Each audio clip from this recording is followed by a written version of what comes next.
নমস্কাৰ ডিবি নিউজলৈ স্বাগতম জানিছোঁ মই সঞ্জয় লাহা। বৰ্তমান মই উপস্থিত আছোঁ ওদালগুৰি জিলাৰ এক নাম জ্বলা ব্যক্তিগত খণ্ডৰ বিদ্যালয় KGB সিনিয়ৰ সেকেন্ডাৰী। এই KGB সিনিয়ৰ সেকেন্ডাৰীত বিগত বৰ্ষৰ দৰে এইবাৰো বিদ্যাৰ দেৱী সৰস্বতী পূজা উদযাপন কৰা হৈছে। বৰ উখল মাখল পৰিৱেশ, ইয়াতে ৰং বিৰঙৰ কাপোৰ পৰিধান কৰি আজি ইয়াত ছাত্ৰ ছাত্ৰীসকল আহিছে। আমি ব্যাপক আয়োজন বুলি ক'ব লাগিব এক কথাত, আৰু ইয়াত আমি দেখুৱাবলৈ চেষ্টা কৰিম। আজি ৰাজ্যৰ বিভিন্ন প্ৰান্তত আজি দেৱী সৰস্বতীৰ পূজা আৰাধনা চলি আছে। ব্যতিক্ৰম নহয় KGB senior secondary. KGB senior সেকেন্ডাৰীত বিগত বৰ্ষৰ দৰে এইবাৰো কিন্তু ব্যাপক আয়োজন কৰিছে তেওঁলোকে, আৰু ইয়াত হাজাৰ হাজাৰ ছাত্ৰ ছাত্ৰী ভৰি পৰিছে বুলি ক'ব লাগিব। এই বৃহত্তৰ অঞ্চলৰ ভিতৰত এক নাম জ্বলা ব্যক্তিগত খণ্ডৰ বিদ্যালয়। আজি বিদ্যালয়খন এক ধুনীয়া এক পৰিৱেশ বুলি ক'ব লাগিব, আৰু প্ৰত্যেক ছাত্ৰ ছাত্ৰীসকলে আজি এনেকৈ সাজি কাচি আহিছে, আৰু সাজি কাচি আহি তেওঁলোকে এটা অন্য এক উখল মাখল পৰিৱেশ তেওঁলোকে বিদ্যালয়খনক আজি আটক ধুনীয়াকৈ সজাই পৰাই তোলা হৈছে। আৰু ছাত্ৰ ছাত্ৰীক মন আকৰ্ষণ কৰিবলৈ তেওঁলোকে বিভিন্ন ধৰণৰ অনুষ্ঠানৰ লগত ৰাখি আজি এই সৰস্বতী পূজা উদযাপিত কৰিবলৈ লৈছে। এয়া হৈছে KGB সিনিয়ৰ সেকেন্ডাৰী, আৰু KGB সিনিয়ৰ সেকেন্ডাৰীত অন্য এক পৰিচয় আছে বুলি ক'ব লাগিব। আৰু প্ৰত্যেক বছৰৰ দৰে এইবাৰো এক ব্যাপক আয়োজনেৰে তেওঁলোকে এই সৰস্বতী পূজা উদযাপিত কৰিবলৈ লৈছে। আমি দেখাবলৈ চেষ্টা কৰিম, আৰু কেমেৰা পাৰ্চনৰ সামগ্ৰিক দৃশ্যখিনি দেখাই যাব বিচাৰিম তেওঁলোকক আজি বিদ্যালয়খনক কেনেকৈ ধুনীয়াকৈ সজাই পৰাই তুলিছে, আৰু ছাত্ৰ ছাত্ৰীৰ মন আকৰ্ষণ কৰিবলৈ বিভিন্ন ধৰণৰ ব্যৱস্থা হাতত লৈছে বুলি ক'ব লাগিব। আৰু এয়া হৈছে KGB সিনিয়ৰ সেকেন্ডাৰী, ওদালগুৰি জিলাৰ এক নাম জ্বলা ব্যক্তিগত খণ্ডৰ বিদ্যালয় KGB সিনিয়ৰ সেকেন্ডাৰী। আৰু KGB সিনিয়ৰ সেকেন্ডাৰীত বিগত বৰ্ষৰ দৰে এইবাৰো বৰ উখল মাখল পৰিৱেশ বুলি ক'ব লাগিব, আৰু উখল মাখল পৰিৱেশেৰে ইয়াত সৰস্বতী পূজা উদযাপন কৰি থকা দেখা পাইছোঁ। আমি দুই এজনৰ সৈতে কথা পাতিব বিচাৰিম, তেওঁলোকৰ অনুভৱ কেনেকুৱা।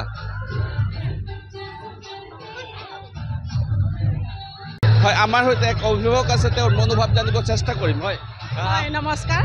আজি লাগিছে? বহুত ভাল লাগিছে, ইমান ধুনীয়া লাগিছে নহয়, একদম ভাষাৰে বুজাব নোৱাৰোঁ। ক'ৰ পৰা আহিছে? আমি কপাটিৰে হয়। নাই, এতিয়া তাৰমানে আমাৰ ল'ৰা ছোৱালী ওলাই গৈছে ইয়াৰ পৰা, তথাপিও আহিছোঁ, আৰু আগত অহা অভ্যাস আছে, সেইটো কাৰণে আহিছোঁ। আৰু ইয়াত বিগত বৰ্ষৰ নিচিনাকৈ এইবাৰো সৰস্বতী পূজা উদযাপন কৰা হৈ আছে, বহুত মানুহৰ সমাগম হৈছে। কেনেকুৱা? বহুত ভাল লাগিছে, একদম ক'ব নোৱাৰোঁ, আৰু ভাষাৰে বুজাব নোৱাৰোঁ, আৰু ইমান ভাল লাগিছে, পাহৰিব নোৱাৰোঁ। মানে KGBৰ সৰস্বতী পূজা পাহৰিব নোৱাৰোঁ কেতিয়াও। প্ৰতি বছৰে আহোঁ, আৰু পাহৰিব নোৱাৰোঁ। প্ৰতি বছৰে আহোঁ, ইয়াতে পঢ়া আছোঁ, ল'ৰা ছোৱালীয়ে ডাঙৰ দীঘল ইয়াতে কৰিছোঁ ছাৰৰ কাৰণে আহোঁ। ধন্যবাদ। ঠিক আছে, ধন্যবাদ। আমাৰ সৈতে আছে KGB সিনিয়ৰ সেকেন্ডাৰীৰ অধ্যক্ষ, আৰু তেওঁৰ সৈতে কিছু কথা পাতিব বিচাৰিম। তেওঁ যিহেতু আজি সৰস্বতী পূজাৰ কেনেকুৱা আয়োজন আৰু কিমান মানুহৰ সমাগম হৈছে সেই কথা আৰু বিতংভাৱে জানিবলৈ চেষ্টা কৰিম। হয়, পোনপ্ৰথমে আপোনালোকে সৰস্বতী পূজাৰ আন্তৰিক শুভেচ্ছা আৰু অভিনন্দন থাকিল। ধন্যবাদ জ্ঞাপন কৰিছোঁ, আপোনাকো আন্তৰিক শুভেচ্ছা জ্ঞাপন কৰিছোঁ। জ্ঞানৰ দেৱী সৰস্বতীৰ আজি এই যিটো আমাৰ ফেষ্টিভেল অফ নলেজ বুলি কয় আমাৰ সনাতনীসকলে, এই সনাতনীসকলৰ এই উৎসৱটি আচলতে কণ শিশুসকলৰ লগত জড়িত, যিসকলে বিদ্যা আৰম্ভণি আজিৰ দিনটোত বহুতে নিজৰ সন্তানৰ বিদ্যা আৰম্ভণি কৰে, বা আমি গাঁৱলীয়া ভাষাত কওঁ হাতত খৰি দিয়া, স্লেট বা হাতত খৰি দিয়া। খৰি মানে হ'ল আপোনাৰ আজিকালি যিবিলাক আমি পেঞ্চিল বুলি কওঁ, আগতে ইয়াক খৰি বুলি কৈছিলে।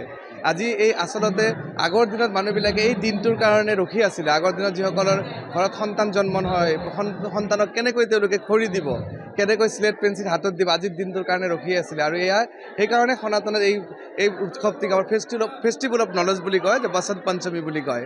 গতিকে এই বসন্ত পঞ্চমীৰ এই আনন্দৰ ক্ষণত আপোনাক বা আপোনালোকৰ যিসকল সাংবাদিক বন্ধুসকল আছে, সকলোকে মই মোৰ ফালৰ পৰা শুভেচ্ছা জ্ঞাপন কৰিছোঁ। আজি আপোনালোকে জানে, যোৱাকালিও আপুনি দেখা পাইছে আমাৰ এটি ব্ৰাঞ্চত সৰস্বতী পূজা হৈছে। আজি আমি আকৌ যিটো আমাৰ মেইন ব্ৰাঞ্চ, যিটো আমাৰ সবচে পুৰণি ব্ৰাঞ্চ, তাৰমানে অল্ড KGB বুলি কয়, গতিকে ইয়াতে আমি আজি সৰস্বতী পূজাৰ আয়োজন কৰিছোঁ। আৰু এই আয়োজনত আমি প্ৰায় 10,000 মানুহৰ প্ৰসাদ গ্ৰহণৰ টাৰ্গেট এটা হাতত লৈছিলোঁ, আৰু এতিয়ালৈকে প্ৰায় কিমানখিনি মানুহ খোৱা লোৱা কৰিছে মই ক'ব নোৱাৰোঁ। গতিকে আৰু যিহেতু আমি যিটো অঞ্চলত বসবাস কৰোঁ সেই অঞ্চলটো হ'ল বিভিন্ন জাতি জনগোষ্ঠী ধৰ্মৰ ভাষাৰ মানুহে ইয়াতে বসবাস কৰে। সেই ইয়াতে কোনো ধৰণৰ ধৰ্মৰ ভেদাভেদ পাহৰি সকলো মানুহে ইয়াতে তাৰমানে অংশগ্ৰহণ কৰে। আপোনাৰ হয়তো ভিডিঅ' ক্লিপবিলাকত আপুনি নিজেও দেখা পাইছে যে ইয়াতে ইছলাম ধৰ্মৰ মানুহ আহিছে, খ্ৰীষ্টান ধৰ্মৰ মানুহ আহিছে, আমাৰ বুদ্ধিজমৰ মানুহ আহিছে। সেয়ে আমি ভাবোঁ যে এই যিটো আমাৰ ফেষ্টিভেল অফ নলেজ, এই ফেষ্টিভেল অফ নলেজত তাৰমানে প্ৰতিটো জাতি জনগোষ্ঠীৰ ল'ৰা ছোৱালীয়ে অংশগ্ৰহণ কৰক আৰু আগন্তুক দিনত এটি একতাৰ বোলেৰে যি একতা, যি সংহতি, আমাৰ ভাৰতৰ যিটো সংহতি, অসমৰ সংহতি, আমাৰ গাঁৱলীয়া স্তৰৰ যিটো সংহতি আমি যাতে বজাই ৰাখিব পাৰোঁ তাৰে এটি প্ৰয়াস কৰিছোঁ। ৰাইজক ক্ৰম এইটো যিটো এটি ফেষ্টিভেল আমি শান্তি শৃংখলাবদ্ধভাৱে আয়োজন কৰি এই অনুষ্ঠানসমূহ আগবঢ়াই লৈ যাব লাগে। আৰু যিহেতু আমি দেখা পাইছোঁ বিভিন্ন যিহেতু কম্পিটিটিভ যিবিলাক এক্সাম হৈ আছে তাতে বিভিন্ন ধৰণৰ আজিকালি মাইথলজিকেল কুৱেশ্যনবিলাক আহে। গতিকে সৰস্বতীৰ হাতত কি থাকে এই ধৰণৰ কুৱেশ্যনো আজিকালি আহিব ধৰিছে। সৰস্বতীৰ যিটো আমাৰ যিটো ফেষ্টিভেল সেই যিটো দিনটো কি বুলি কয়, বসন্ত পঞ্চমী বুলি কয়, এই ধৰণৰ কুৱেশ্যনবিলাক আজিকালি কম্পিটিটিভ এক্সামত আহিব ধৰিছে। সেয়ে মই সকলো জাতি জনগোষ্ঠী সকলো ধৰ্মাৱলম্বী যিসকল লোক আছে তেওঁলোকক ল'ৰা ছোৱালীক কৈছোঁ তোমালোকে চোৱা শিকি কেনে আমি কেনেকৈ পিছত আমি আগবাঢ়ি যাম তাৰ কাৰণে প্ৰস্তুত হোৱা। ঠিক আছে, ধন্যবাদ। হয়, ধন্যবাদ। হয়, এয়া আছিলে KGB ছিনিয়ৰ ছেকেণ্ডেৰীৰ পৰিচালক মেনেজিং ডিৰেক্টৰ লুটন চৰকাৰ, ডক্টৰ লুটন চৰকাৰ। তেওঁৰ পৰা বহু কথা জানিব পাৰিলোঁ। আৰু আজি এনেকৈ আপোনালোকে DB নিউজ চাই থাকক। আৰু DB নিউজৰ পৰা বিদায় লৈছোঁ মই সঞ্জয় লাহা, মোৰ সহযোগী স্বপন কুমাৰ দাস।